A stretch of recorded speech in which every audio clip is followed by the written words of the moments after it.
Good morning, everyone. Good morning and welcome to the Ordinary Council meeting for Thursday, the 7th of May 2026. Just a reminder that this meeting is being live streamed and recorded on our Council's YouTube channel. And I'd just like to welcome all the community that's here this morning. So thank you for coming in and sitting through our Council meetings. If we can please stand for our opening karakia.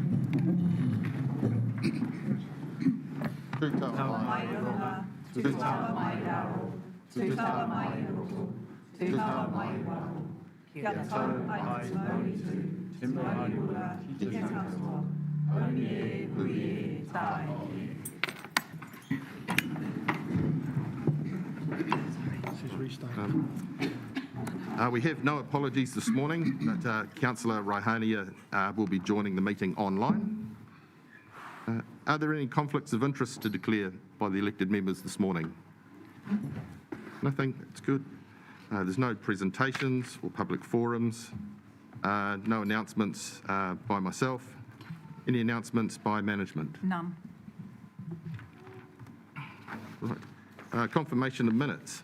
Can I have a mover and a seconder for the confirmation of the draft minutes of the Extraordinary Council meeting held on Tuesday the 17th of March 26 and the draft minutes of the Council meeting held Thursday the 9th of April 26? Could I have a mover and a seconder, please? Deputy Mayor Taylor, Councillor Lawrence. I'll now put the motion. All those in favour, please say aye. Aye.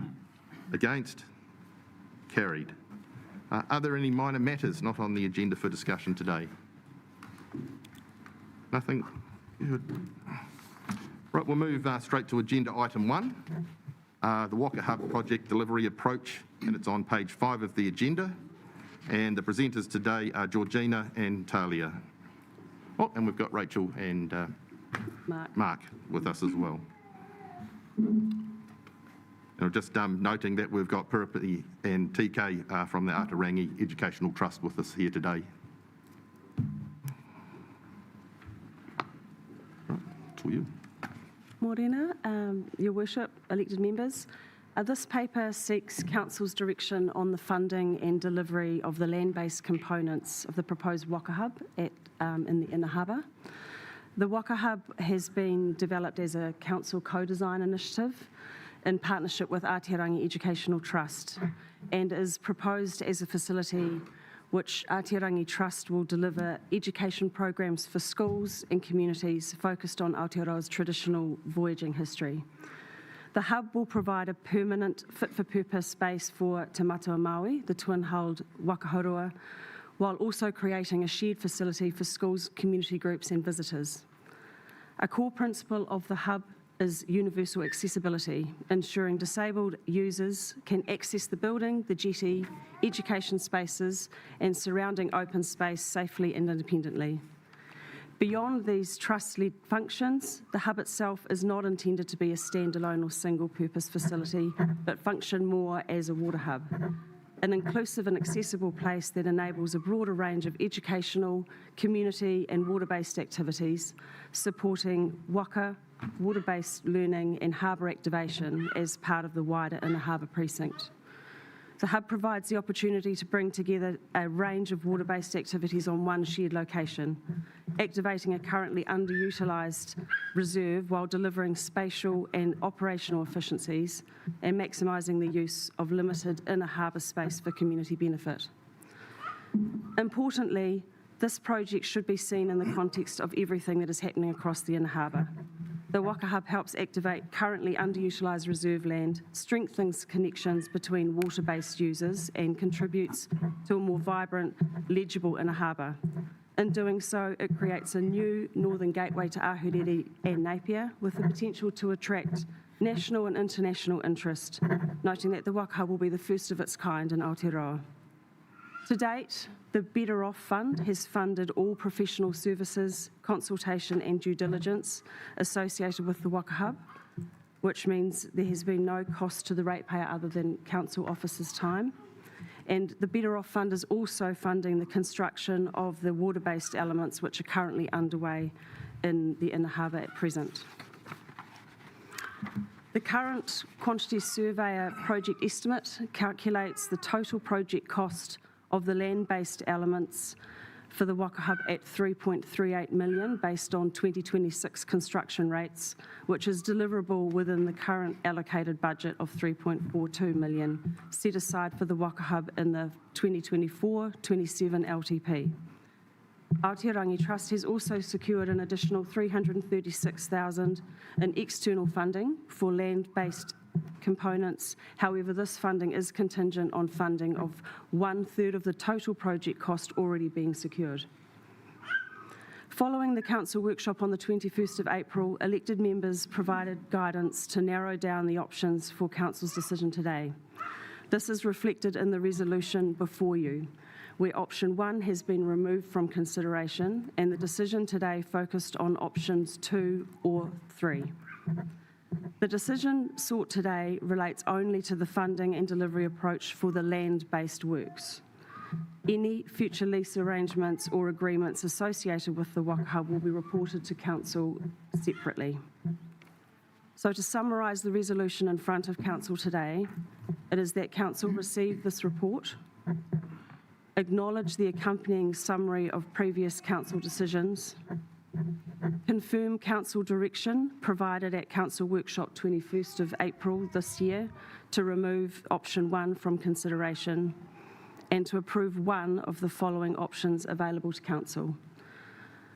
Option 2 is to approve the detailed design package of the Waka Hub, gift the design and all associated construction drawings for the Waka Hub to Aotearangi Trust, approve subdividing 0.032 hectares of local purpose reserve, and approve in principle to reclassify in accordance with Section 24 of the Reserves Act 1977 the land parcel 4 from local purpose reserve to local purpose community building reserve, and to dedicate the newly created local purpose community building reserve for the purposes of a Waka Hub.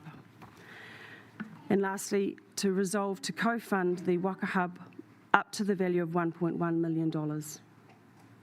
Option 3 in front of you today is to approve the detailed design package for the Waka Hub, gift the design and all associated construction drawings for the Waka Hub to Aotearangi Trust, to approve subdividing 0.032 hectares of local purpose reserve, and approve in principle to reclassify in accordance with Section 24 of the Reserves Act that land parcel from local purpose to local purpose community building reserve, dedicate the newly created local purpose reserve for the purposes of a Waka Hub, and resolve to remove all financial 24-27 LTP funds set aside for the Waka Hub. So if you have any questions. Any questions or discussion from the councillors? Councillor Simpson. Yeah, through you, Mr. Chair. I would like option 1 to be put back onto the table as part of the recommendation pool, and I'm happy to speak to that. Well, we've got the recommendation in front of us. That's the officer's recommendation, but there's nothing wrong with us altering the recommendations for them to be ours. So you're proposing extra to go on there? I'm proposing that within the resolution D, approve that option 1 be reinserted as previously proposed and articulated during the workshops. Just check with government whether we put this or any questions and discussion. Just seek some clarification of how we want to do this. I was just talking about this.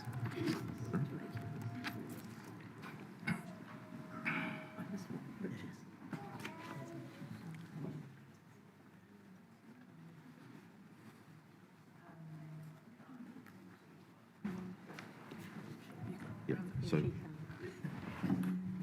so we're still in questions and discussion, is that correct?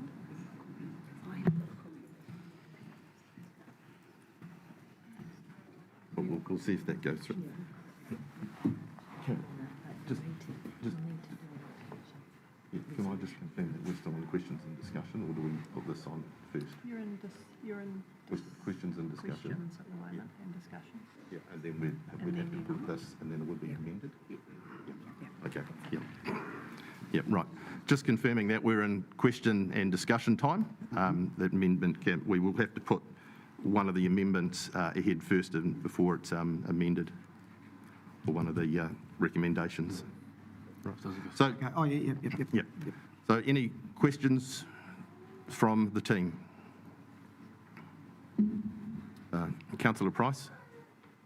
I just, a question I'd like to ask is the hub, the pontoons that are there now, are they available to other watercraft, like dragon boats or anything like that? I understand that the Waka Hub will have an area that's theirs, but in general, will it be open to other water sports? Yes, the jetty is 40 metres long, and the Aotearangi Trust have a licence to occupy 20 metres. So there's an additional 20 metres that can be used for alternative craft. And if someone was given an area to use, how would they get to it? That's via the reserve. So we've got, there could either be a memorandum of understanding with the Napier Sailing Club, or via the proposed Waka Hub, there's actually an access which will be coming off Pandora Road. So both of those would be options that could be explored. Thank you. Councillor Crown, you had a question? Thank you. Through you, Mr. Chair.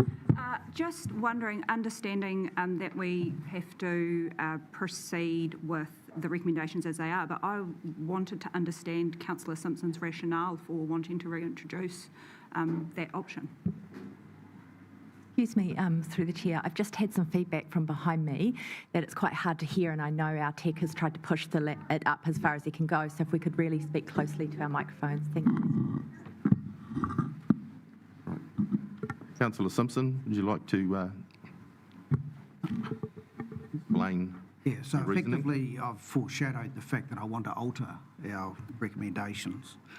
And I think it's on the basis that, and please forgive me, my computer just shut down and I've lost my notes.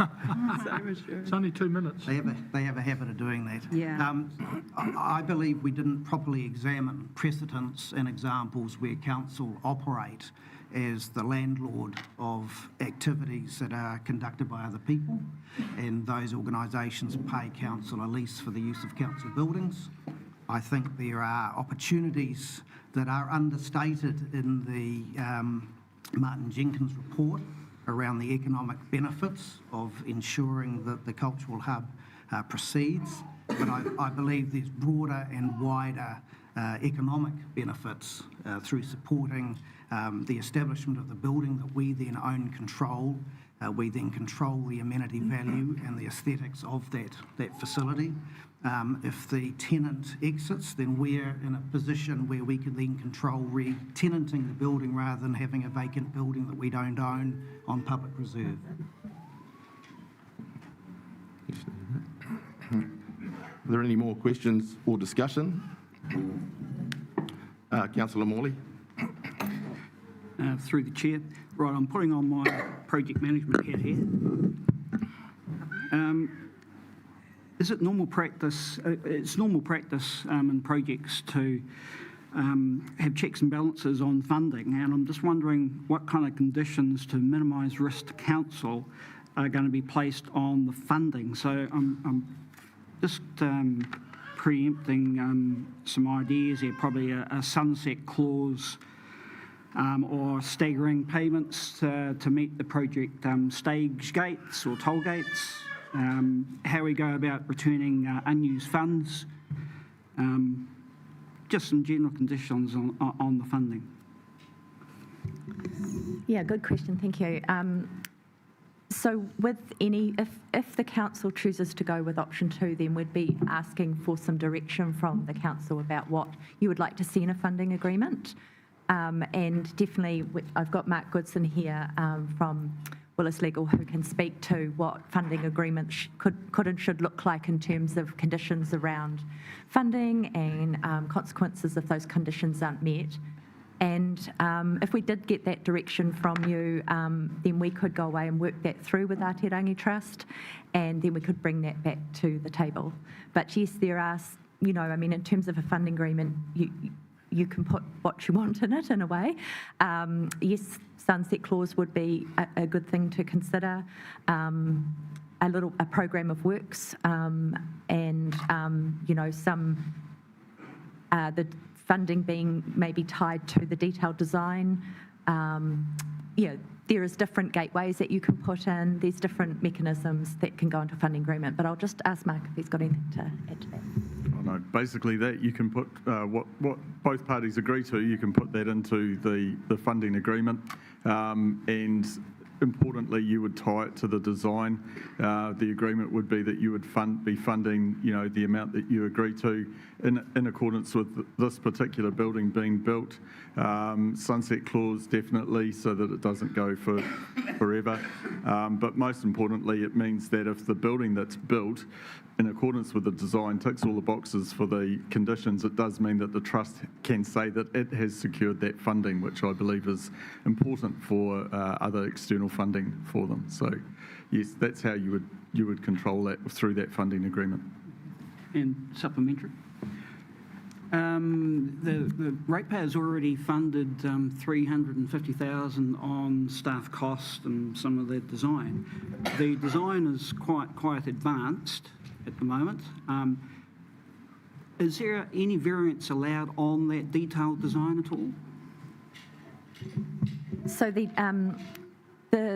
350,000 is only estimated staff costs, just to clarify, and the what's the 246? That's how much, it's 246, not 300. Oh, sorry. Okay, so it's 246 of staff time. Okay. Yeah, 246k of staff time, which is really just an estimate. We haven't kept timesheets or anything. And I think to answer your question, we could probably look to building some of that into the funding agreement, if that's what you're asking. I think that's prudent. Yeah. I'm just considering the risk to the ratepayer here, and we've really spent a lot of time and money on this to make sure that we've got a really, really good design. And I would hope that we go forward with that design. It looks great on paper, and I hope it is fully implemented.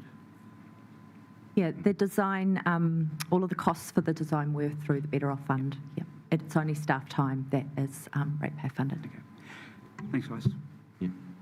I think Councillor Mawson, then Councillor Crystal. Yeah, just through the chair. Just going back over previous papers on this topic, we've discussed previously about market-based lease arrangements, and I appreciate it's very much chicken and egg, but have we had those conversations with the ability to be able to service in any sort of market-based lease arrangement? So, Councillor Mawson, the options that are in front of you in terms of options 2 and 3 wouldn't include a lease arrangement because council wouldn't own the building. But if council did choose another option or return option 1, then there might be a lease arrangement. The only lease arrangement under option 2 would be a ground lease. Thank you. Councillor Crystal. Pull this forward, but it's probably one for the trust, this question. But I know this funding at option 2 only allows them to build pretty much half the building. So how is their gut feeling that they will be able to fund or get grants or external funding to do the other part of the building? How do, have they got fingers in the, how is this moving forward? Do they see this as them being able to do this? But we did anticipate that there might be questions we couldn't answer, and it's best for Ātirangi Trust to answer. So what we could do is finish all the officer questions, and then and if there's any financial or legal questions, and then I could ask Ātirangi Trust to come up. And so if you could hold on to that one, Yep. that would be great. Yep. Councillor Crown. Thank you, through you, Mr. Chair. Might be one for Mark. I'm just wondering, how would we calculate or value a 0.32 hectare ground lease? I'm not a valuer. So typically, I know there has been a valuation done for the, was that for the building though as well? No, just the ground lease, okay. It's a really difficult thing to try and value. Valuers tend to deal with comparisons like, similar leases with similar buildings, similar locations. That's really hard in this situation. A council-owned building on a reserve, we've only got about 3 or 4 of those at the moment.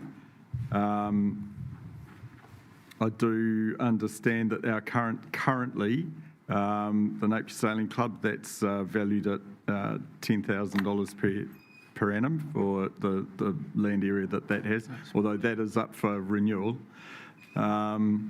Marist Old Boys, $1,400 per annum. That's 3.7 hectares. Sailing Club is 3.44 hectares. Bowling clubs, typically $500 per green. Okay.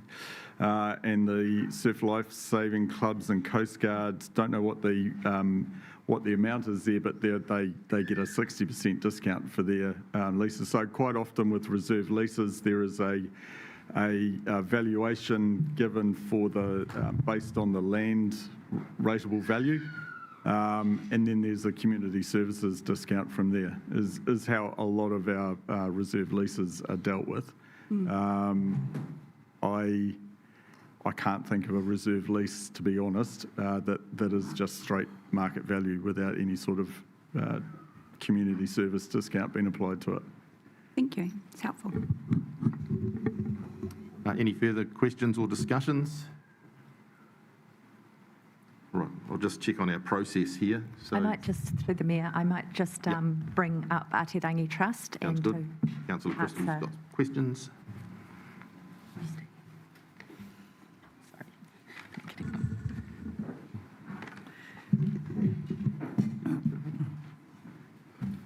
Right. Councillor Crystal, would you like to put your question forward, please? I guess you obviously heard it, but just what your thoughts are moving forward on the ability to externally fund the rest of the project, because, obviously the whole thing is what you would like to see and what Napier would like to see, so, yeah. Well, obviously what's pivotal is to first of all get some of the funding from Napier City Council to be able to then introduce other sponsors into it. Mm-hmm. But we feel very confident, and especially with lotteries, being able to go for a multiple year funding with that. And in our workshop, we put up the other applications in terms of funding that we're going for. So we're confident.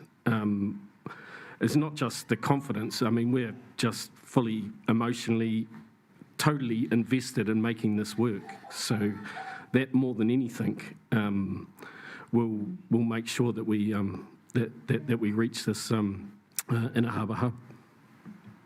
Just to build on there, Mihiana kia koutou, thanks for the opportunity to be able to speak today. And an important decision on the table at the moment, and you can see by the turnout of the whānau the importance of this kaupapa to our whole community, and acknowledging the journey that we've had over the last several years in partnership with the invitation by this table to undertake this kaupapa, and the importance of continuing this kaupapa, and especially if we need to continue to build to phase 2, I guess, of the remainder of the building. If the option 2 doesn't go ahead, it significantly would impact us being able to continue to build. But what option 2 does give us is bricks and mortars on the ground. It gives a surety to our funders that we can deliver the first phase, and that will give us confidence for continued funding to get to the second phase. And of course, as you would know, if you see something going up, it's more likely that other funders are going to come along and continue to support the next phase. And if option 3 was chosen, it would really just set us back. Our funders would unlikely continue to fund us for the ongoing phases. So it's really important for the momentum of this kaupapa that we progress through option 2. Kia ora. Thank you. Councillor Isaac Charlin. Oh, God. Through the Mayor, thank you so much, TK Piripi, for jumping up at very short notice. But I have a question regarding the potentiality of the Waka Hub. What do you think, and although this is perhaps a personal view, but I would love our ratepayers to hear and our community to hear what you think the potential of this Waka Mātauranga Education Hub is?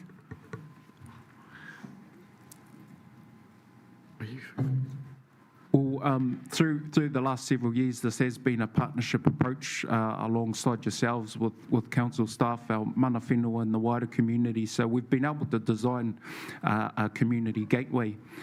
So I guess that being one, a community gateway, a cultural hub for the revitalisation of Mātauranga, sailing, voyaging, navigating, having that opportunity available for our whole community. Through the report that we had presented in the last workshop and through Martin Jenkins shows the sustainability of the hub as well, through marine science, through education, through access to the waterfront that's underutilised at the moment, and that connection to our moana, a safe connection. So I think together we've been able to design something that's going to benefit our whole community and really celebrate us as a maritime city, and be a world first in having a Waka Hub that celebrates that Pacific voyaging tradition. Nowhere else in the world is there something like this. So not only nationally but internationally, this will bring a lot for our community. And in terms of just education in general, we're talking about from play centre, from kindergarten ages right through to tertiary, being able to come down to the water's edge, understand. It's not just, this isn't just a waka kaupapa.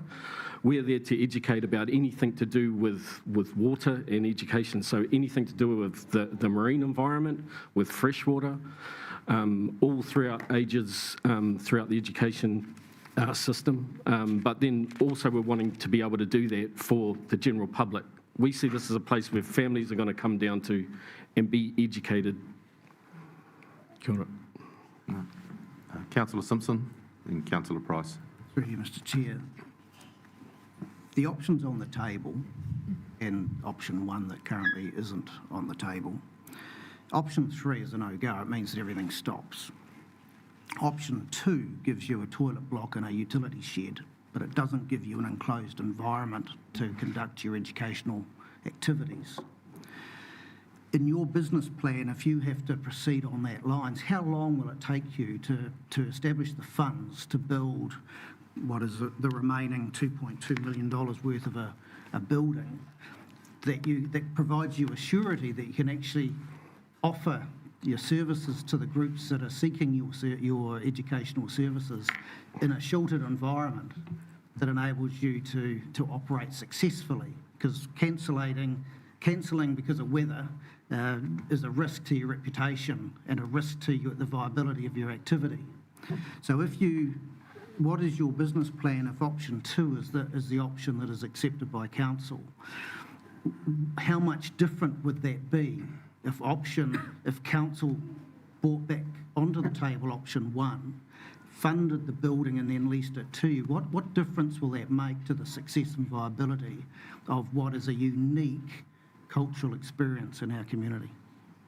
Well, it would mean that obviously the project gets underway a lot quicker.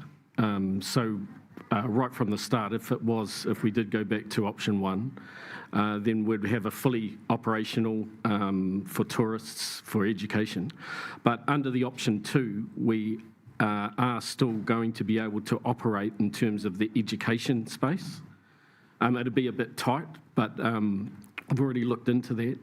But yeah, I mean, obviously option 1 would mean that we're at the completion of probably 2027, we're straight into being able to do the full work with education and a tourist operation. Thank you. Maybe just to to add to that, when we worked through our different options, we had acknowledged where things were at with the council, and that was the middle ground we put on the table to work with you on this. So, yep, option one's a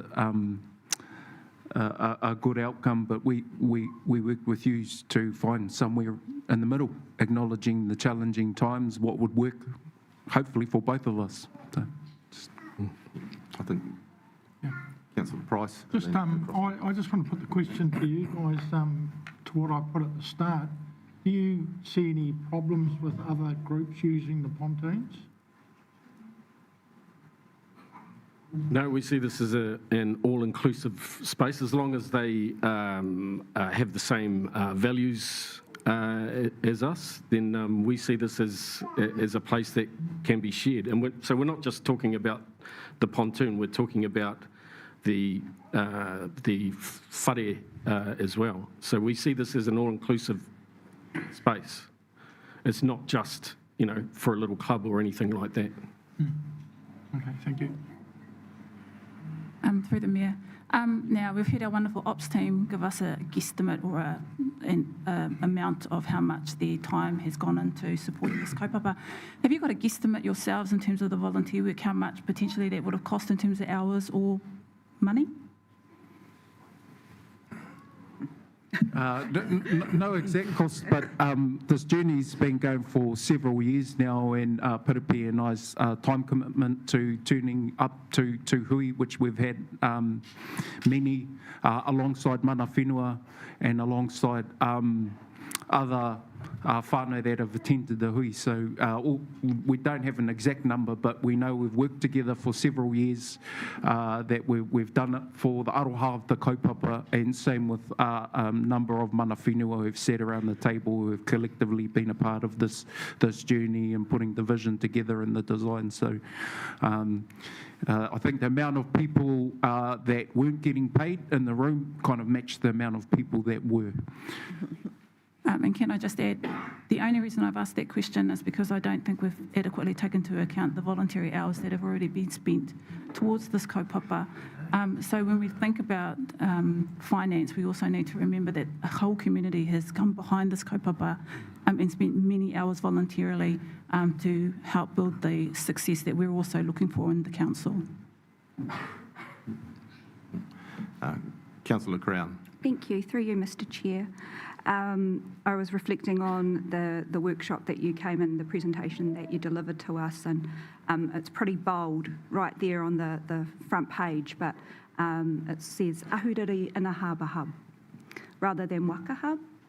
And I just wanted to give you guys an opportunity to talk to how you landed at that and why you think that perhaps represents this project more accurately maybe than a Waka Hub. Well, a Waka Hub is very one-dimensional. We're all totally invested in the kaupapa, but we understand all the issues that are happening in the inner harbour at this moment. We honestly see this as a positive starting point to be able to turn the tide, to be able to bring not just water people, but bring whānau, bring kids down to the water's edge, to be able to look at rock pools and understand the marine environment. So it's anything to do with water, anything to do with the inner harbour, and anything to do with the education. That's what this kaupapa is about. We just fit into an aspect of it, and because we are so passionate about it, we're heading this. But there's a lot of the community behind us from other areas of the community. Councillor Morley. Sorry, I just add to your question. We're in very early stages of the Inner Harbour Master Planning, and with the sailing club, and potentially with the Waka being located, almost co-located into that precinct of the Inner Harbour, it opens itself up in terms of master planning for those sorts of recreational activities and those sorts of activities to be grouped. And that's a good master planning outcome for us, to be able to group sort of activities around the inner harbour, so we match like with like, and it creates those sort of precincts that I think you're talking about. And if I may, Mr Mayor, just foreshadowing that I think no matter what, if we do agree to fund some portion today, one of my suggestions will be that we actually formally acknowledge and change the name of this project so that it better reflects that inclusivity and acknowledges the proposal that you guys put forward to us. Kia ora. Councillor Morley. Through the chair, this might be one for Rachel.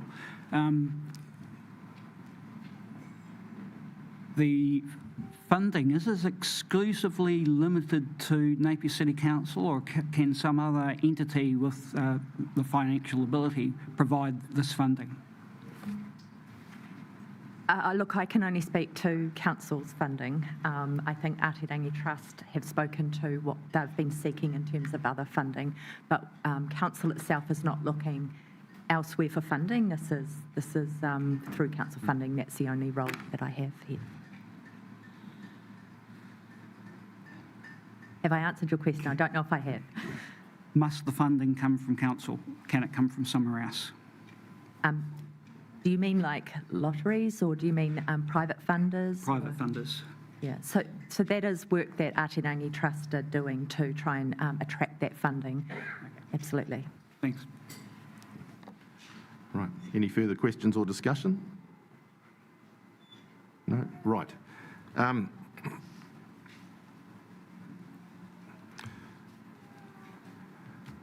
From what I've understood from our governance team, we need to put a recommendation on the table. So do I have a mover and a seconder for the officer's recommendation, part A to C, and providing an option of option 2 or 3? Councillor Crown. Certainly, I'm happy to put option 2 on the table. Do we have a seconder for this? Deputy Mayor Taylor. As the mover, would you like to speak to the motion? Yeah, thank you, Mr Mayor. I would. Actually, first, I want to acknowledge everyone that has been a part of this project so far. As has been noted, huge amount of voluntary hours from our community, a community that we approached and asked to take part in it, which is a really important point, as well as our staff who have been committed to this and seen the opportunity. I just want to acknowledge Councillor Simpson quickly as well. We sat together in a room a couple of weeks ago talking about being bold, being innovative, and really looking at being strategic about the types of opportunities that are in front of us. So I just want to acknowledge what you've proposed today, or that you've flagged, and I'm really interested in seeing how this discussion develops. But first and foremost, I want to acknowledge the financial environment that we are in, and I thank you again to the Trust for understanding that context. You have been, the attitude has been incredibly one of compromise, and so I really do want to acknowledge that. We all know the pressure on our ratepayers is real, and we talk about it all the time. There's not a time that we don't come together and mention it. So in that context, the option 2 provides us with a perceived saving. In the budget at the moment, there's a 3.4. What we're proposing is 1.1, and that investment is deliberate, and it is a responsible choice. It reduces the burden while still allowing the project to move forward. And I hear that commitment and that passion from the Trust today. My personal view is that this is the right kind of investment. It is targeted to the inner harbour, building on existing activity, looking at it from a precinct perspective, and celebrating our identity. And we won't be starting from scratch. It aligns with our economic development direction, creating a city where people want to live, visit and invest, where locals benefit. I think that renaming the project, the Ahuriri Inner Harbour Hub, grounds it in place and reflects the real broader opportunity for the area and that inclusivity. It better recognises the multiple functions, Dragon Boats, whoever else is going to use it, all the different users and the benefits of this piece of infrastructure. And it supports the Trust's strategic intent, in suggesting this. I support that. We talk about being enabling, and that's what this would be. Part of our strategy for affordability must be about creating the conditions for iwi, community and businesses to come together to invest in our city. We can't do it by ourselves. That ship has sailed. The investment acts as a catalyst and it signals commitment and helps unlock further activity and partnerships in the future. Again, we've played a part in bringing this forward, and following through on being a reliable partner matters if we want to maintain trust or build it and keep enabling opportunities like this in the future. So for me, option 2 strikes the right balance. I do see it as financially responsible, strategically aligned and practical in its impact. So kia ora. Right, Deputy Mayor Taylor, would you like to speak to? reserve my right to speak. Right, thank you. Right, what I'm going to do is, suspend Standing Orders 21.6, which will allow all elected members to speak to this if they so desire. Yeah. Councillor Simpson, let's work out how we do this accurately here and properly. Yeah, through you, Mr. Chair. Earlier, I announced that I foreshadowed that I would be proposing a different outcome or recommendation. I support option 2, but I will speak against it because I believe we can do better. I believe when we talk about enabling, the question we've got to ask ourselves is, do we just want to enable or do we want to properly enable part of our community and a representation of our historic culture to be fully funded and enabled to be successful? We shouldn't have to wait for a venture to be underfunded and failed before we say, we told you so. I think it's necessary that we should put our front foot forward. This is a gateway to our city. We don't need an ablution block and a storage shed to represent the gateway to our city. We have an opportunity to fund this full project because the funding is already in our budget.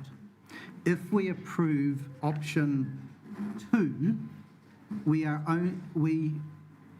remove only $2 million from the current budget, which is an insignificant amount when it's loan funded over the life of the project. It's an insignificant amount on the rate bill. And it's an atrocity that we would see that as a significant hurdle in funding this project. I want to use that as the example. There are so many other activities that this council own the building and lease it to another provider. And there are a number of our tourist activities that we're going to go through this process over the next 18 months or so. And the examples I will use is Kennedy Park. We have owned and operated a loss-making facility for decades. We are about to go into negotiations to own a building, which we'll probably have to do some maintenance work on, to bring up to standard, to lease it to an external provider who will pay us an annual fee for that luxury. We have the aquarium, we will look at a similar model. We have part 2 where we will look at a similar model. So these are things that facilities that council own and will lease to an operator to pay us an annual fee to use our building. There's the Faraday Centre. We're looking at a similar model where we're seeking to establish a trust where they will operate within a building and we will then provide them a grant to meet their operational costs as part of the proposal. We look at the MTG. We look at the Women's Rest, the Clive Square building, where we've just spent an enormous amount of ratepayer money in a shared environment with the Art Deco Trust, where they will lease a council building and pay us an annual fee to use that building. Let's look at this very facility. It's a council facility that we run, I assume, at a significant loss on an annual basis.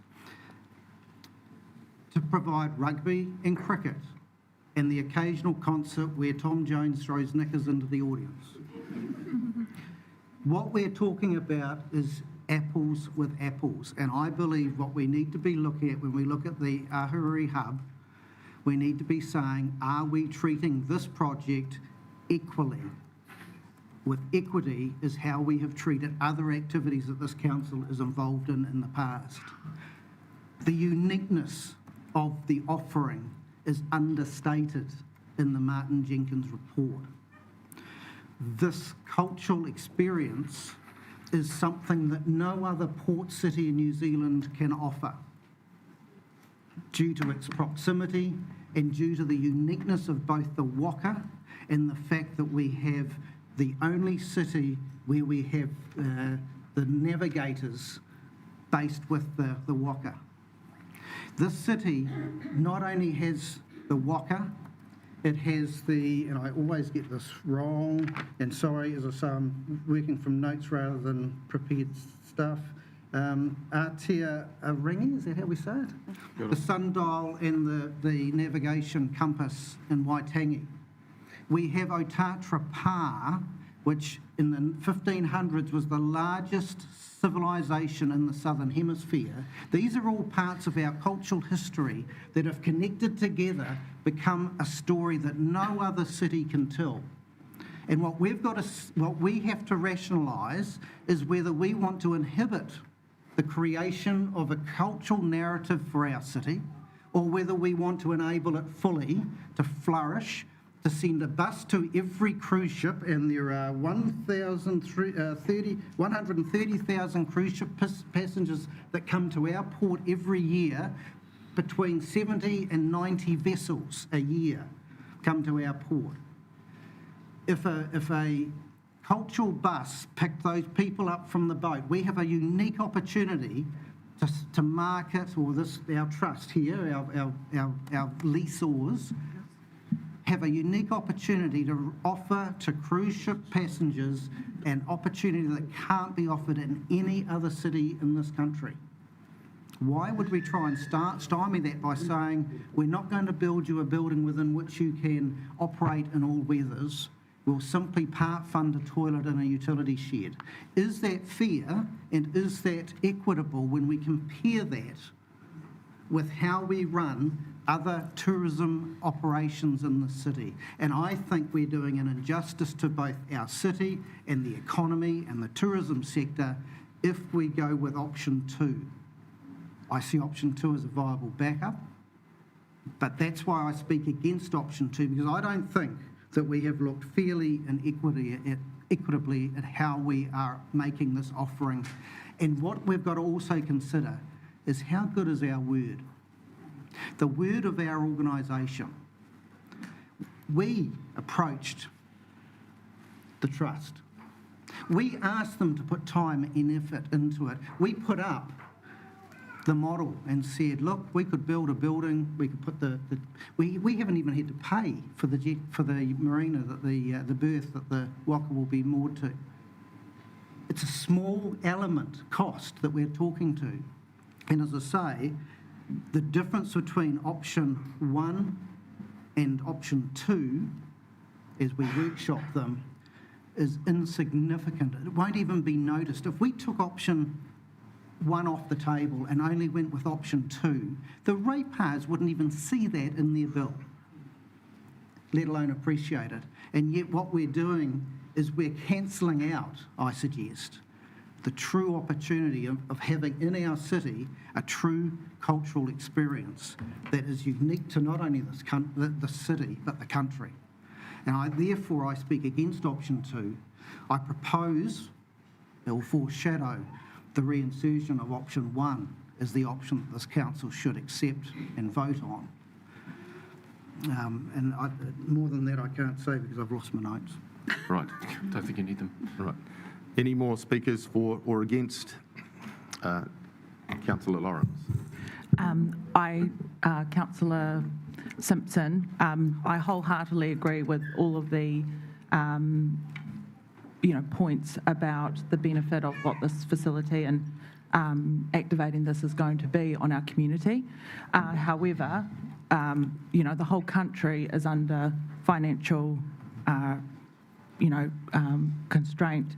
Everybody's feeling it. I realise with the comment that $2 million is not a big difference to ratepayers, but to many of our ratepayers, especially fixed income households, which there are many in this town, that is a big sum of money. And I wholeheartedly agree. I wish in an ideal world that we had all the money in the world to make all these awesome projects happen. It's such a positive and it keeps the vibe of our community. And as Councillor Simpson said, all the opportunity and potential for this going well that it's going to bring to the city of Napier. But we do have to exercise financial responsibility.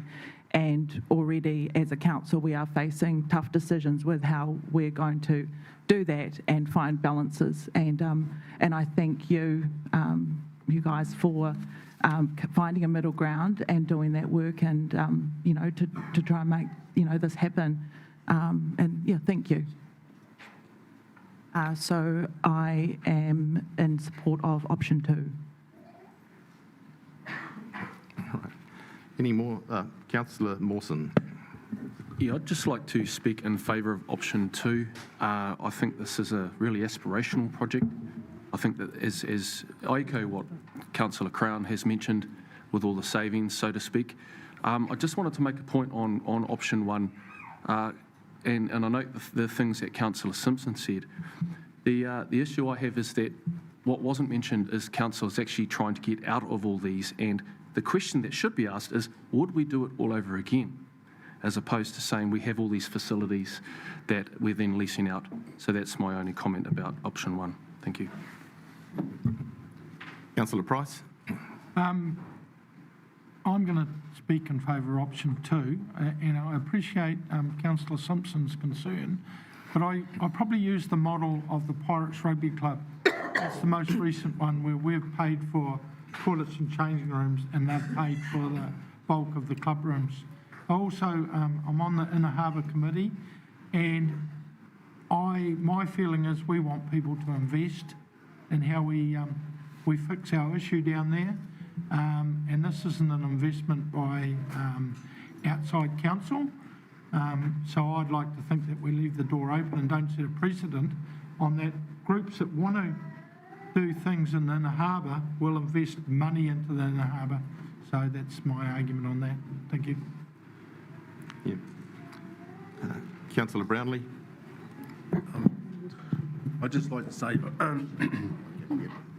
there's a lot of history in this whole scenario, and there's a lot of really good work done, and I think it's fantastic, and I think the idea is really good, and you guys have done a lot of work, and everything's there, but that work that you've done is still sitting there to use at another day if you require.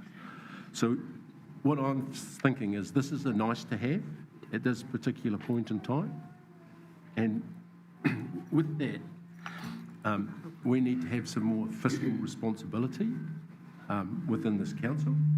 And if you look at the times, Takira's mentioned that, it's a hard work out there, and you're all ratepayers here, and you know how hard it is to find those rates. It's not easy, and they're going up, and you know they're going up by an average of 8.8% this year, as we're seeing at the moment, but after the submissions. And I think you've just got to think that there are other infrastructure things in the Inner Harbour that need fixing first, and there's a lot of money to be spent in there. And I think that's very important to get that going. But the Waka Hub is, I should say, the Ahuriri Hub is still there to do it. Doesn't have to be done right now, from my perspective. And I think then you're protecting all our ratepayers for the future. We have Councillor Rohania online. She's got it, is up next. So can you hear it? Yep, good. Yes. Excellent. Kia ora, te whare. I'm speaking in support of Councillor Simpson's addition to put option 1 back on the table. Why? Hugely why? It's not just because this kaupapa is significantly important, but because also we shouldn't be building things up by the scale of visibility. Local council carry partial responsibility without full framework, oversight and long-term clarity required to uphold the integrity of this taonga.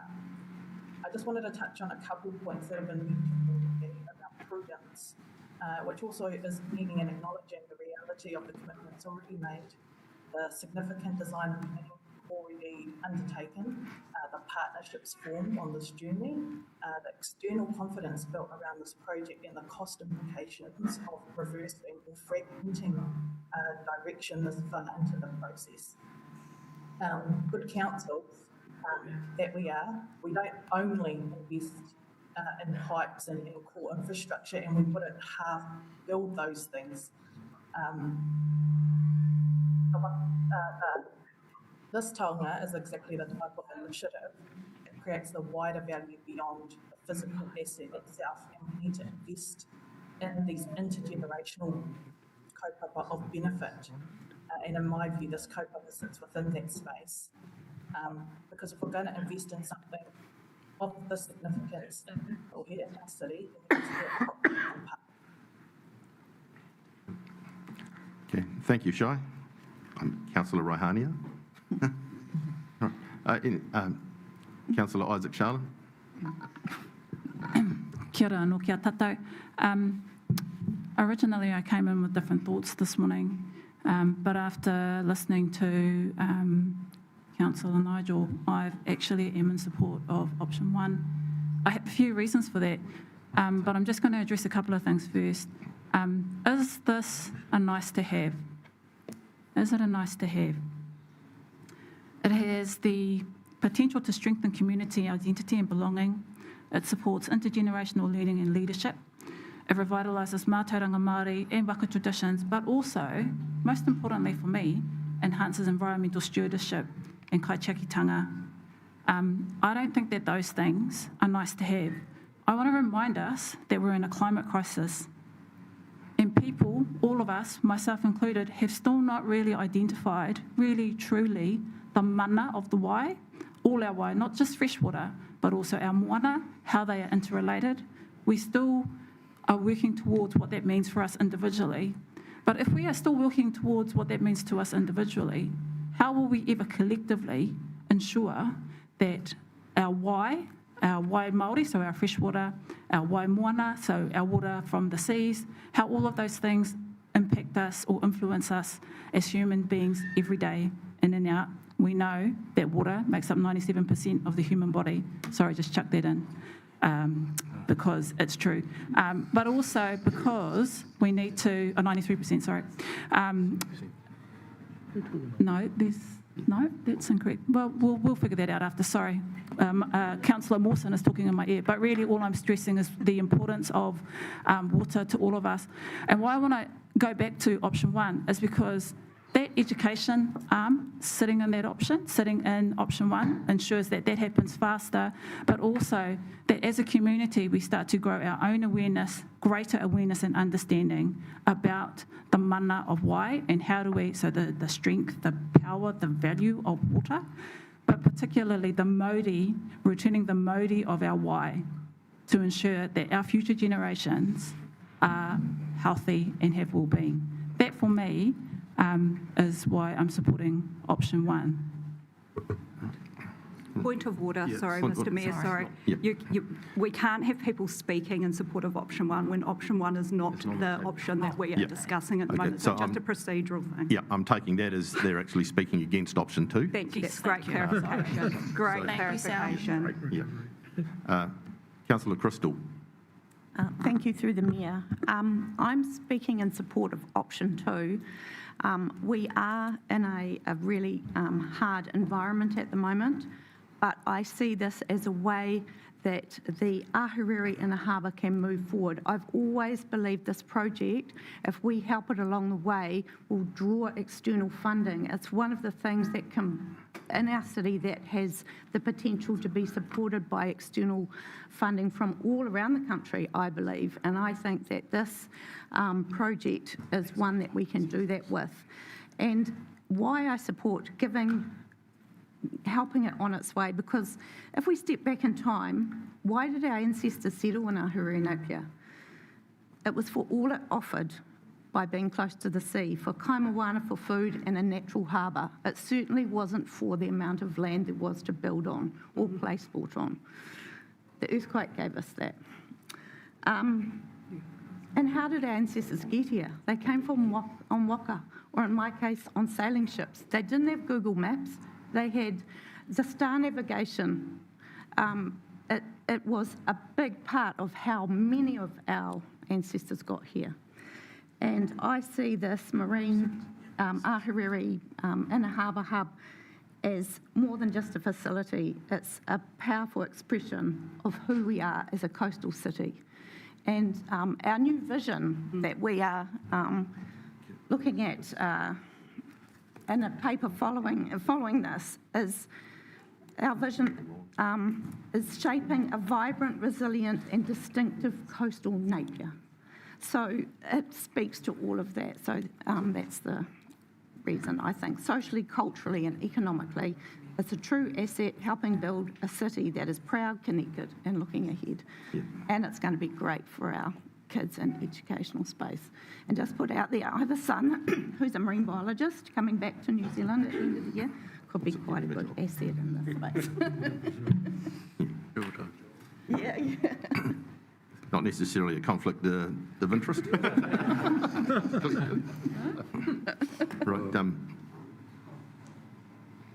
I have the right to reply. I do. I reserve my right. Yeah, you reserve and then I get the right to reply. Yeah. Do I get to talk though? Yeah. You want to go now? I'll go now, if that's all right. Yeah. Give you that. You're the chair. Right. I don't support option 2. I absolutely support the idea of the project, and I like the initiative. There's no doubting that. I campaigned on a back to basics, and this project doesn't fall within that thinking for me. Napier people are struggling post the 2020 floods, COVID, Cyclone Gabrielle, housing crisis, the cost of living issues that we're all going through, and now the fuel crisis, and in recent weeks, the employment losses at Watties and McCain's. People are hurting day to day. Our rates rises are harming, not helping. Projects that don't fall into the must-have category must be reassessed and reprioritised.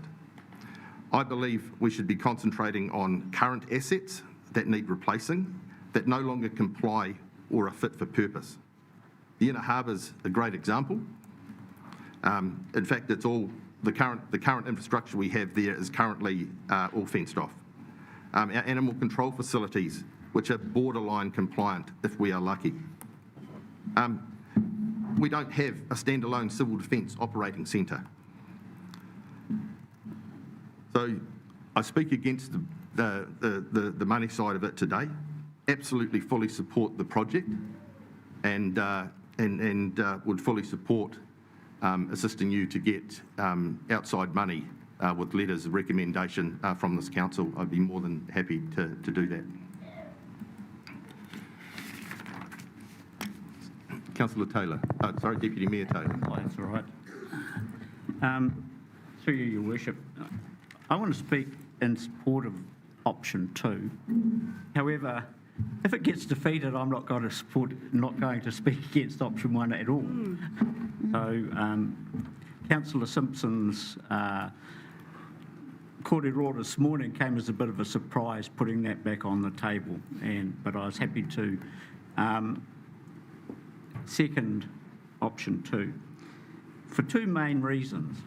One is about promises and what happens when you break promises. We've made a promise to Ātarangi Trust that we would provide some funding, and the effects of breaking that promise go from a lack of trust. Trust takes the first hit. Relationship dynamics change. There'll be double checking, asking for proof, lowering of expectations. There'll be emotional fallout, anger, disappointment, embarrassment, credibility erodes, and behaviour adjusts. And I can relate back to when I first came on council, there was a verbal agreement to provide a certain amount of funding for the development of the pool at the regional sports park. And the council has actually only met 50% of what was verbally promised. So as a result, there's a distrust there. The other part that I want to speak to is the importance of the entranceway to Ahuriri. And I'm sure that Te whānau here will understand the concept of tomo. So that is the threshold where you move from one place into another, where you acknowledge the mana of the place you are now entering, where you show respect for the people who call it home. This is not just a decorative project, but it's a strategic investment in our identity, our economy, and our cultural story. Every person who arrives in Ahuriri forms an impression within moments of arriving. At the present time, you're driving from the airport and you see 7 stacked high containers. I would love to see us redirect everybody who comes into Napier that is going to visit, not just pass by, that they come down Me Aniki again and come past this crucial part or this entranceway. The first impression shapes behaviour where people stop, whether they see Ahuriri as a city with pride and momentum. Right now, our entrances do not fully reflect the quality of the city or the depth of the story that we have. A modern gateway gives us the chance to express this story with confidence, as it allows us to bring together strands that make Ahuriri unique, our Art Deco heritage, our coastal landscape, and importantly, the cultural narratives of this place. The stories of mana whenua, the history of Ahuriri, and the identity that has shaped the region for generations.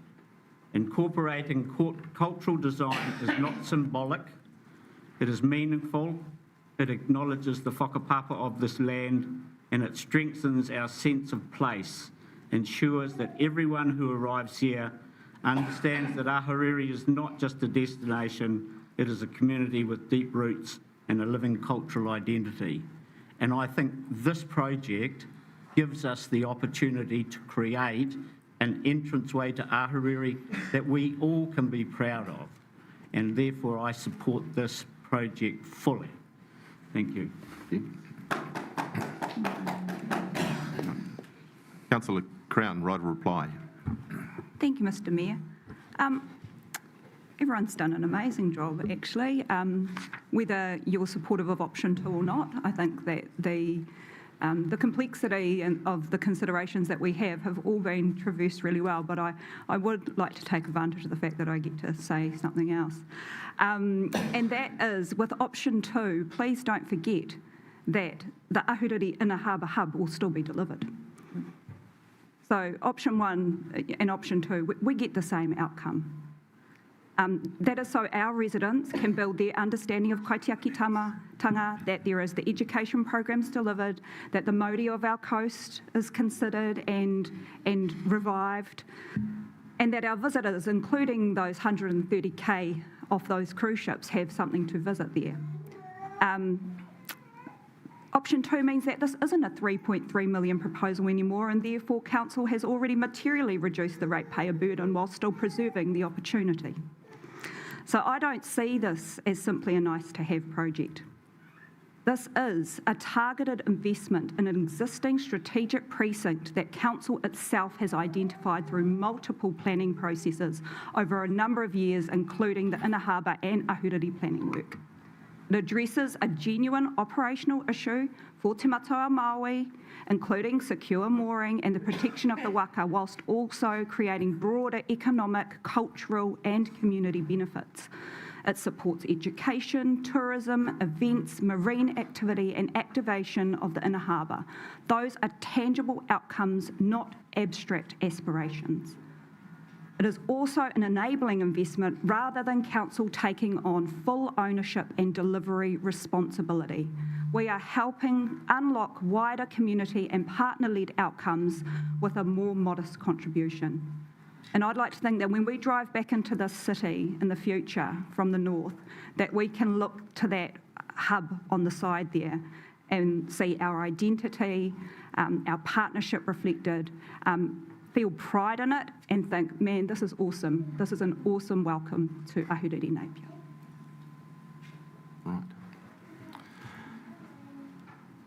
Right, I'm now going to put the motion, but I have a feeling we're going to have a close vote here. So I'm going to say all those in favour say aye. If you could raise your hand at the same time, it'll just make it clearer for our governance team. So all those in favour say aye. Option two, sorry. Option two. Yep. 1, 2, 3, 4, 5, 6. Diane hasn't got a hand up.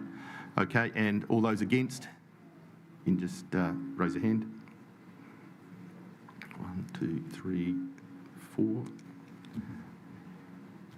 Sorry, you're abstaining? I'm abstaining. I'm abstaining too. Okay. And can I explain that? Not at this stage, because it's still, if you're abstaining, you're abstaining. Okay, so We need to know what Cheyenne is. Cheyenne, sorry, can we just get clarification of whether you're for or against option 2 or abstaining? I abstain. Okay, yeah.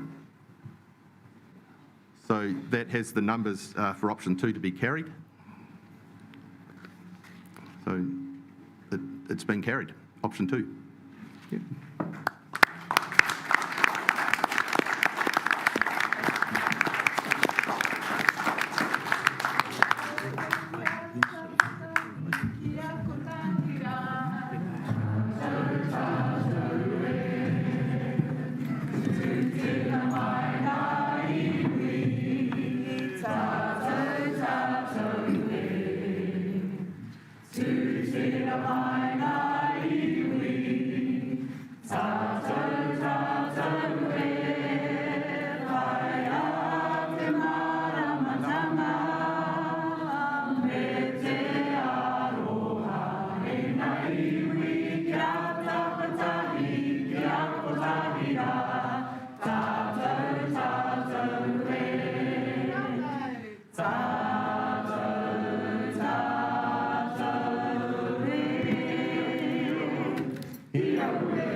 We might just take a small adjournment.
can have the council one if you want.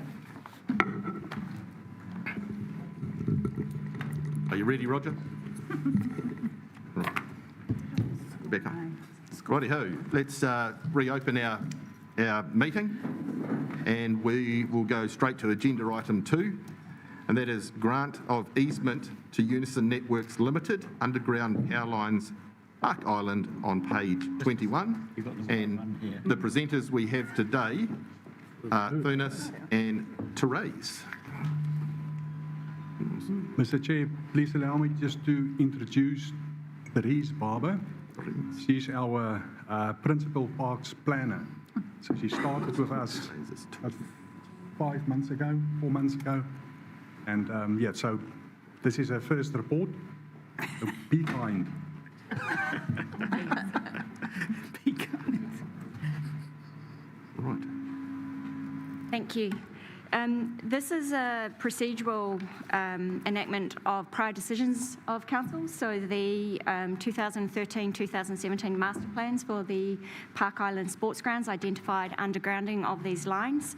Council approved the funding for that work to be commenced last year.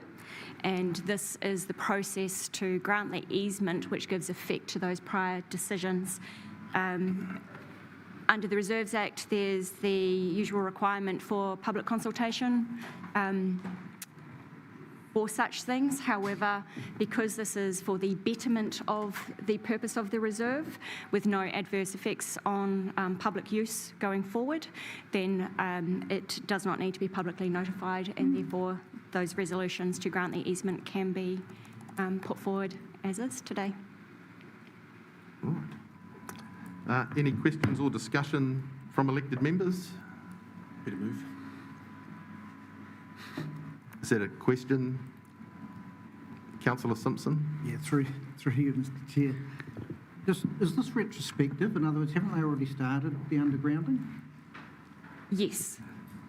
It is the paperwork that goes with those prior decisions, yes. So the undergrounding, the trenches are done, the conduits and the actual lines get pulled through next summer.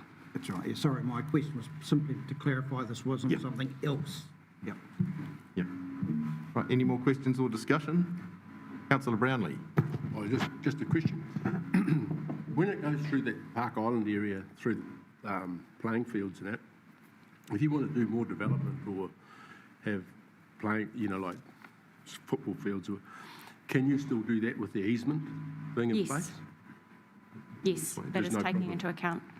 Yeah, because really, when you give an easement, you're giving the control to Unison in this case, to make the decision whether you can actually what you can do with it.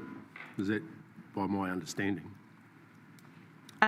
This easement will not preclude the uses that we've foreseen in those spaces. Good. Thank you. If there's no further questions, I'll call for a mover and a seconder. Councillor Price and Councillor Mawson. Would you like to speak to that? It's good to see that this is being finalised and we're getting on with it. It's been an issue for some time, and it means that our master plan for Park Island can continue and fields can go to where we had assigned them to go. And so it's a good thing, and as I say, good to get to the end. Councillor Mawson? Yeah, relatively procedural, but good for it to keep moving at pace. Thank you. Awesome. Anyone else like to speak for or against? Deputy Mayor Taylor. Yes, I'd just like to confirm that what Councillor Price has said, because I think the pole removal is a very important part of the component, not just the undergrounding. It's the pole removal, because when you look at the attachment, the pole removal will allow hockey to develop their third turf that they've wanted to do for a considerable period of time, should they have the funding. And Napier City has allocated funding in the past for that. So I think from a regional sporting perspective and the development of facilities, this is a great move forward. Thank you. Yep, and just to add to that, I think it's going to open up some opportunities for football as well with an artificial. So absolutely positive. Right.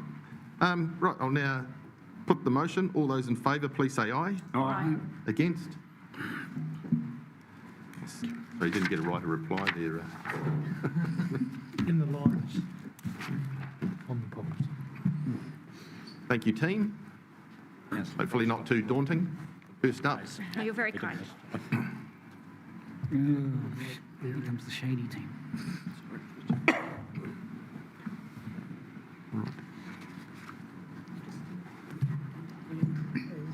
Line at the moment, she'll log in when she lands if she's... Agenda item 3, Urban Waterways Transfer of Operations, and it's on page 29 of your agenda.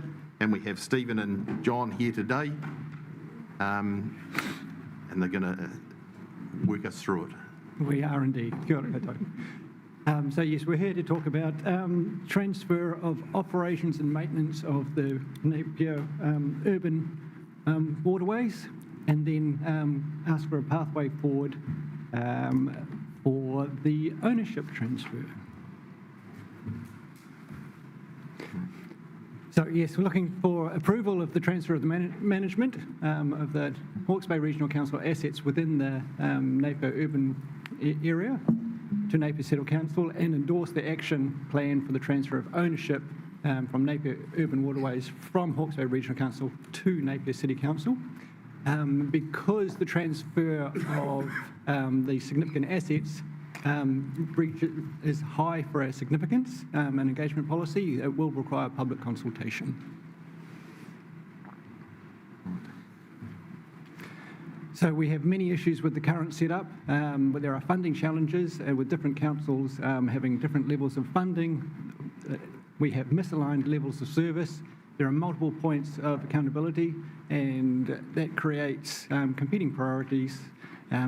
Emergency response coordination is very difficult with different entities operating different parts of the network, and it's inefficient for capital works and operation as separate networks rather than a single stormwater network. So the benefits basically nullify those, so it gives clarity and purpose, control and accountability. We get to create the strategic future control and gives us economies of scale. It also means that our ratepayers know who to call when things don't go right.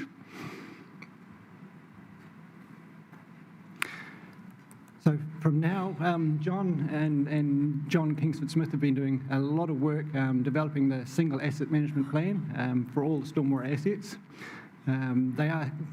They will stay separately owned, but with an approval from the council, NCC will operate all the urban water stormwater assets. The split ownership will be retained because that does require consultation, and then we will do a joint consultation, or the plan is to do a joint consultation for the transfer of those assets.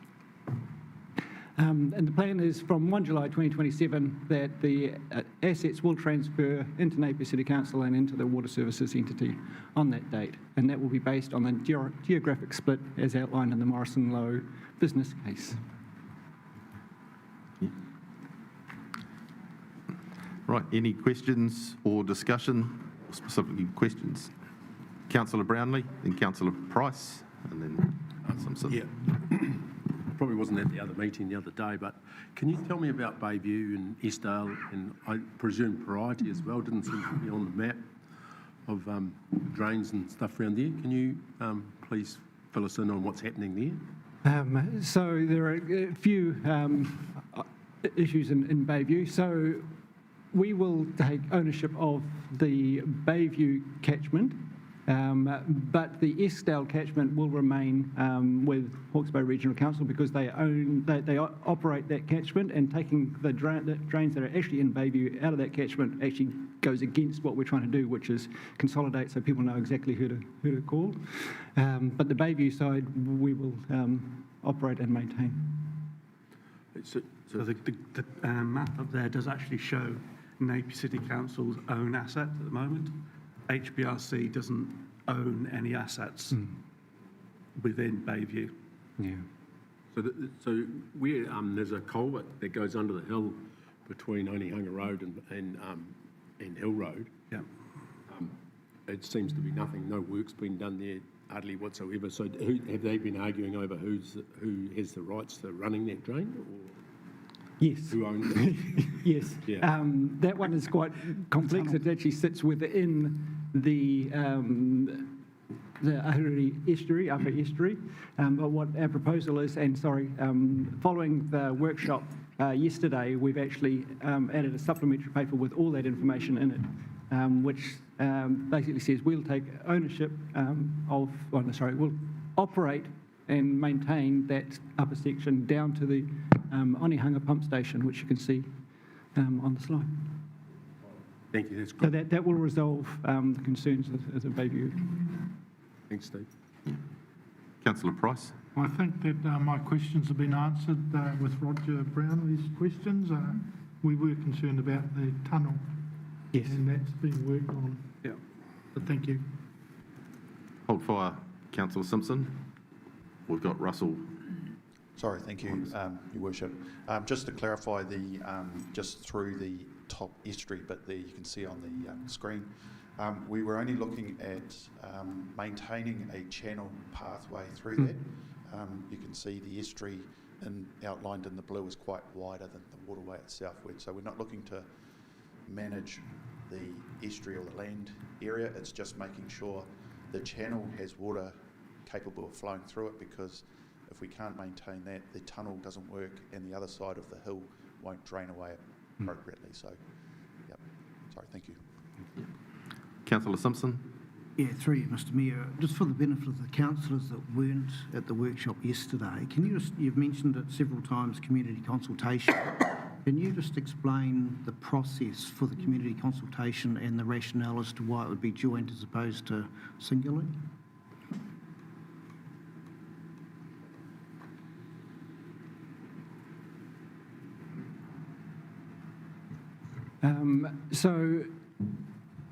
Because it's a transfer of assets from Hawke's Bay Regional Council to Napier City Council, the legal advice is to do a joint consultation because both parties are involved. So it's a transfer from Hawke's Bay Regional to us. And it makes sense to, rather than, it keeps it nice and simple for our ratepayers. They're getting one message. The communication. And it will be a separate piece of consultation. That was the key point. Yeah. So, the advice has been to keep it separate to long-term plan. Yes. Thank you. All right. Any further questions? Right. Do I have a mover and a seconder for the officer's recommendation? Councillor Brownlee, Councillor Crown. Would you like to speak to that, Councillor Brownlee? I'm pleased to see we're getting on with the job on this one. It's really good. Well done. Thank you, ditto. Yeah, the tidying up and I think putting the customer experience at the centre of this from a resident perspective is the most important thing, and I'm really pleased to see us get to this point. So yeah, supportive. Would anyone else wish to speak for or against the motion? Well, I'm not sure we need it. I'm not going to speak against it. I just, did I? Apparently. I'm asking.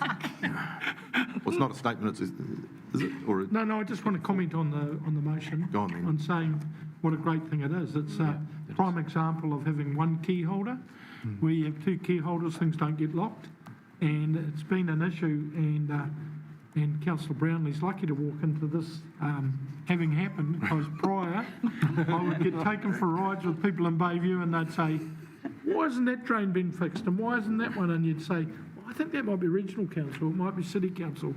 So it's really going to remove an issue and make it much easier to deal with. Thank you.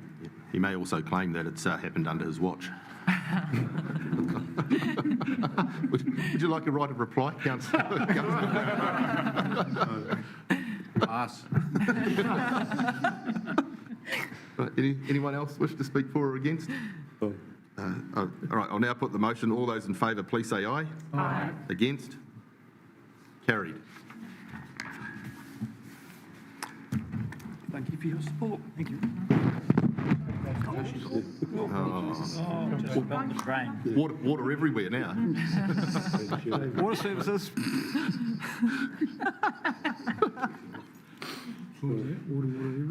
Right. Agenda item 4, adopt the council's draft strategic framework for community consultation for the LTP 27 to 37. It's on page 38 of your agenda, and the presenter this morning is Danica. Morning. And Steph. So this paper asks Council to adopt the draft strategic framework and endorse the proposed two-phased engagement approach so we can begin seeking community feedback. The framework reflects the work undertaken by elected members through the April workshops that were supported by officer analysis of Napier's operating environment and longer-term challenges. The framework is intended to guide priorities, investment decisions and trade-offs through the LTP development process. And if adopted today, the next step is to test it with the community to ensure that the outcomes resonate and are grounded in what matters most to people. The proposed engagement will focus on priorities, investment choices and trade-offs within each of the outcomes, and with the aim of providing structured input that can directly inform decision-making and help ensure the framework is applied in a way that reflects community views. The detailed engagement approach is being finalised at the moment, and that will come to you next Tuesday at the LTP workshop, where we'll be asking for your feedback. Following engagement, Council will have the opportunity to refine the framework before final adoption on the 25th of June at the Council meeting. In parallel, there's a paper going to Ngā Manukanuka o Te Iwi tomorrow, and that's to seek early feedback on the draft framework and to also seek input into how they wish to be involved in the LTP development process. So we'll collate that feedback from the meeting and then we'll circulate a memo with Council. Excellent. Any questions or discussion? You got off lightly, yeah. Right, I'll call for a mover and a seconder. Councillor Crown and Councillor Isaac Sharlin, like to speak to? Thank you, Mr Mayor. Yes, I think that kind of the proof is in the pudding with things like this, right? And in our first paper this morning, we already had an elected member reference our new vision. So I think that that shows that we're aligned on this, and I'm really looking forward to seeing how we utilise those outcomes in particular to empower our community to give us feedback that we can use, feedback that's really meaningful to them. So yeah, this is a milestone to the next step, which I think that communications plan will provide to us. But yeah, it feels good, and yeah, what are we? Like a resilient and vibrant coastal Napier, so let's go. Councillor Isaac Sharlin, nothing? Would anyone else wish to speak for or against? All right. I'll now put the motion. All those in favour, please say aye. Aye. Against? Carried. Thank you, team. Easy peasy. Next up, agenda item 5, Coastal Hazard Strategy Update, and it's on page 54. The presenter is Connie this morning. Oh, she's brought friends. Connie plus one. And Brooke.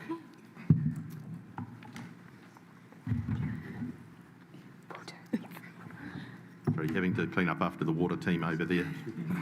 We can manage. So, kia ora koutou. Today I'm here to talk to you guys, present the update on the Clifton to Tangoio Coastal Hazard Strategy 2120. Brooke Hemmings, Tuku Ingoa. I'm a policy planner in the strategy and policy team. And then here with me, I'm sure you all know, Connie Willan-Mills, the principal infrastructure analyst. We take the report as read. Just to give a bit of a background of us, Connie and I have been working on the project for the last couple of years now. We are successors of this as it has been going on for the last 14 years, and we are technical advisory group members. The report provides an update on the Clifton to Tangoyo Coastal Hazard Strategy 2120 and highlights why it is important for Napier City Council to support the adoption by Hawke's Bay Regional Council through their long-term plan. In simple terms, the strategy is the region's integrated long-term plan for managing coastal erosion, inundation and the impacts of sea level rise. It has been developed collaboratively since 2014 with regional partners, including Mana Whenua, and reflects a balanced approach across environmental, social, cultural and economic factors. The key point is that this is a regional strategy.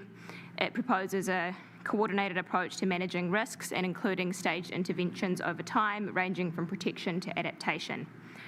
It also proposes a funding model based on a targeted rate where those who benefit most contribute a greater share alongside a wider community. Our recent engagement with community shows communities generally understand and are supportive of this direction.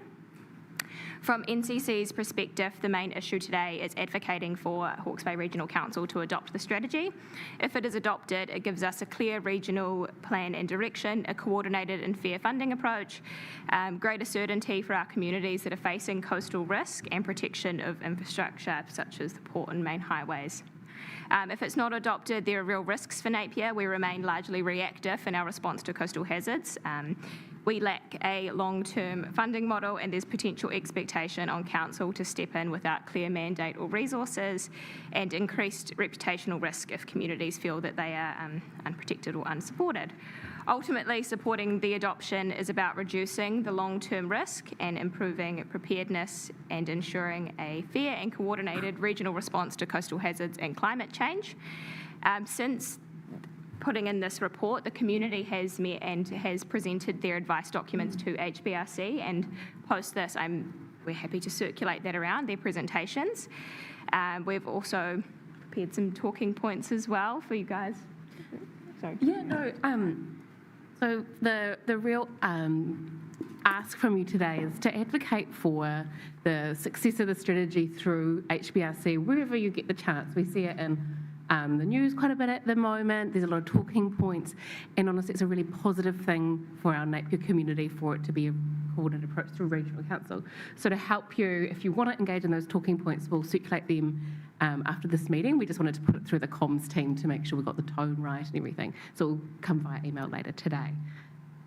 Cool. So the recommendation today is simply that Council receives the report and endorses the officers to prepare a submission supporting the adoption when HBRC consults on its long-term plan when available. So happy to take any questions. Questions from the team? That's a good sign. Right. Can I have a mover and a seconder? Councillor Price, Councillor Brownlee. Councillor Price, would you like to speak to this? Just briefly, to me, this is a no-brainer. We need this to go through. At the workshop the other day, it was mentioned that we can't kick the can any further. We have to get on and we have to do something. It is the focus groups have worked really well on this and worked together, and it's combined really well. So I just hope the Regional Council adopt it and move on with it, because there are no other options really. Thank you. Councillor Brownlee. Yeah, I'd just like to endorse what Keith said there, particularly the passion of the focus group, and they've done a really good job, and they've done a lot of background work in this. And in some ways, it would be quite good to get them to actually do the presentation to you. You'd see how much work they've done and the time they've put into it. Yeah. So. Are we keen to note that as maybe an action point that this group come and present to us? Yeah, we'll see if we can arrange that. Yeah. The question, would you just the West Shore Tongoia, or would you want the whole lot? There's two sort of cells. Just the West Shore. Probably just the local one if we can. Yeah. Yeah. Thank you. Yeah, we're not amalgamated. Yeah. Could be still. Yeah. Could be still. Deputy Mayor Taylor. I thank you, Worship, and I'm not speaking against this at all, but I have concerns that the announcements that have been made in relation to the restructuring of local government, it just makes me nervous. And Councillor Lawrence and I have been in the flood resilience workshops, which have focus groups, have done a lot of work, and they are all tied to the regional council. So we now have indication that the regional council and their members will see out this term, but we don't know what it looks like in the future. So this project into the future and flood resilience, we don't know where that's going to end up and who's actually going to be taking responsibility for it. So I'm just, you know, making that a thing that we need to consider, who in the future, with a restructure or reorganisation of local government, who will look after things like coastal inundation and flood resilience and flood protection, because where will that sit? That is just my concern at the present time. Yeah. I guess it will sit somewhere, because the functions aren't disappearing. That is yet to be determined, and we're going to sit round next week and discuss some of our ideas for where our region heads with the simplifying local government. Yeah, I'm just highlighting that it's something we need to take into consideration. Yep. We just need to continue on with what we've currently got, and those decisions will for the future, very close future. Yeah. Any further questions? Sorry, did I call for a mover and a seconder? Yeah, you have. I did. Oh. Ethan Roger.